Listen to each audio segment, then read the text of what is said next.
Good morning. My name is Sean Pritchett. I'm Director of Finance for the City of Sioux Falls. I am here today to talk about the Community Partners Program, which is essentially our reimagining of the way that the city handles its subsidy agreements or has handled those previously. And I'm going to share some details on this and then make it available for questions here at the end. The city, how is this different from what we have done in the past? The city is moving from individual subsidy agreements with outside organizations to a competitive RFP process. Previously, these subsidy agreements were essentially embedded into the budget and directed to organizations. And we are now transitioning into an RFP process that creates a consistent and equal opportunity for any organization to compete with city funding. This process also standardizes how proposals are reviewed, ensures that funding decisions align with our city priorities. How is this being implemented? And why is this being implemented? Well, there are several factors that have led to this change. The first is really just the financial reality that this situation for the city. As we've talked about for the last several months, we're going through a recalibration process based on our projected future revenues and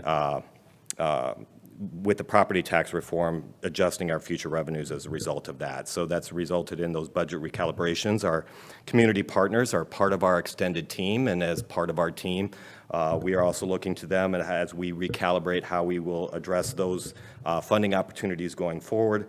It also allows us to refocus our city priority areas on making sure that the organizations that we're funding are aligning with what the city priorities are going forward.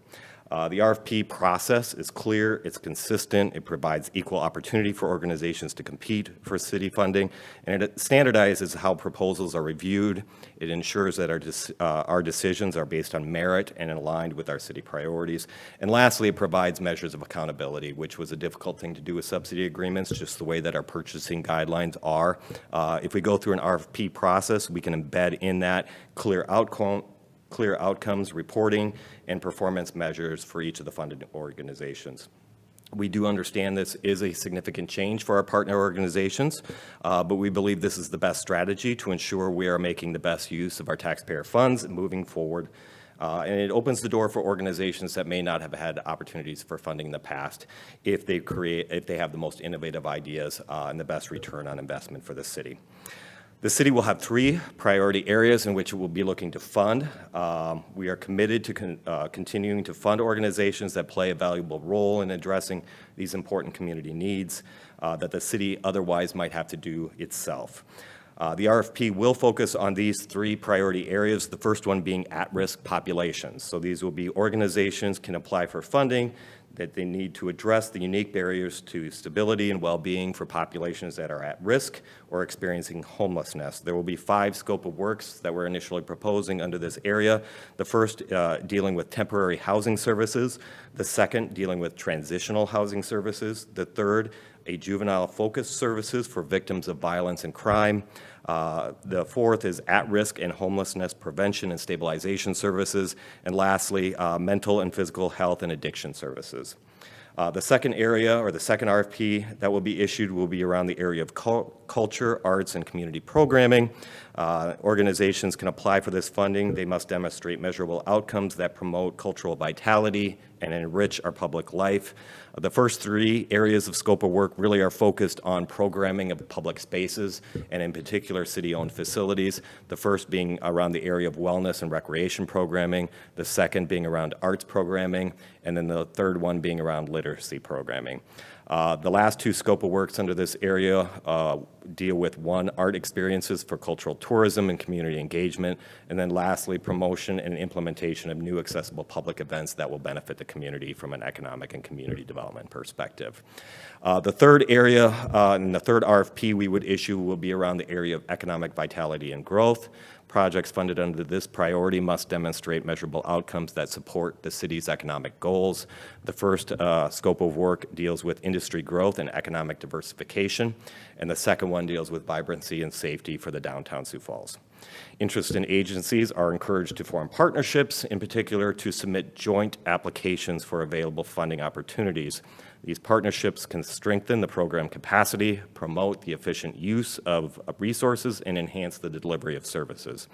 Organizations that previously received funding are obviously eligible to apply, as is any other organization or entity in the community.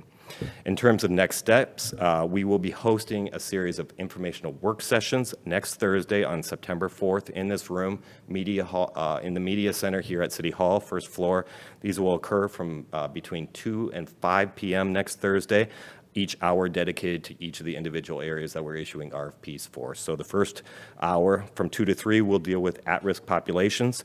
The second hour from 3 to 4 will deal with arts, culture, and community programming. And the last hour, 4 to 5, will be around economic vitality and growth.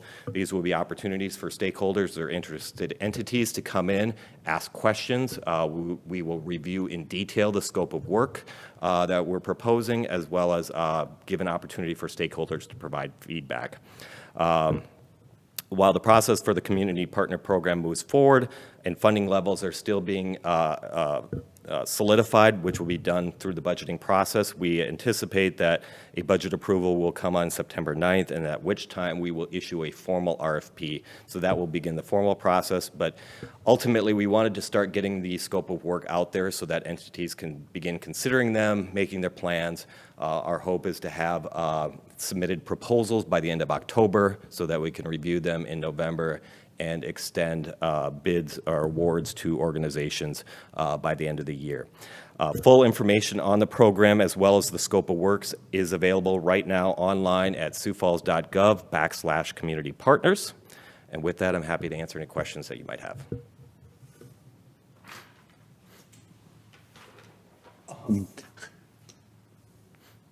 Is this money already in this budget? Is this for this budget year? The money is in the budget for the 2026 year. So we have existing subsidy agreements this year that we're already funding. Those continue, but they're typically annualized contracts. So our hope with this process in moving to this kind of consistent and fair process is that also we would provide some continuity of funding for a couple of years for these organizations, so they wouldn't have to go through this process every single year. Our hope is that this would be a 2 to 3 year commitment of funding, obviously subject to appropriation from the council. So we know what the pool of money is. It's just a matter of how we're going to divvy it up. We've proposed a certain amount of pool of money that's subject to an amendment by the city council if they choose to change the amounts that are allocated to each of the different 3 areas. So each one gets a different budget, different Correct. pool, and then, but you'll know by the end of the month, or end of September. Then they go through this process. Can I, if I'm running a nonprofit, I can partner with this group of people here for this particular RFP and maybe with a couple other people, depending on how big my nonprofit is? Yeah, so our intent is, and we'll talk about this at the informational work sessions, is our hope is that organizations will come together with joint applications, because the key thing with an RFP process is we can only award to one entity or one proposal for each of the scope of work. And you mentioned that you hope it'll be 2 or 3, but it's possible that these could be annually, they have to be annually reapproved, right? They have to be annually budgeted for and appropriated in the budget. However, we have in the past done extended contracts, so we might do a 2 or 3 year contract, but we haven't always have an out clause. Either it's a 30-day cancellation on it, or there's also a non-funding clause within these agreements. I do, kind of following up on some of your questions too, one organization can apply for multiple scopes of work should they choose to do so. So I want to make sure that that's very clear too, and we'll talk about that next week.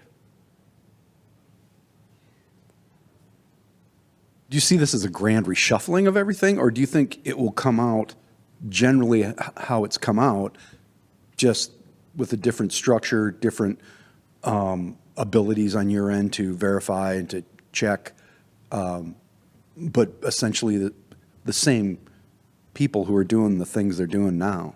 You know what I mean?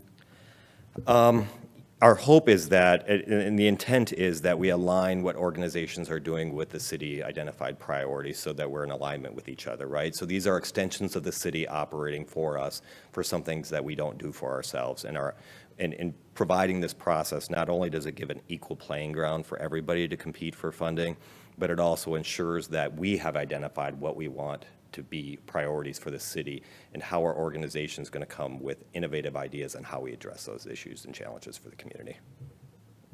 How much is it that's in the budget right now before it's approved? Approximately 1.2 million Okay, so it's not. between the three areas.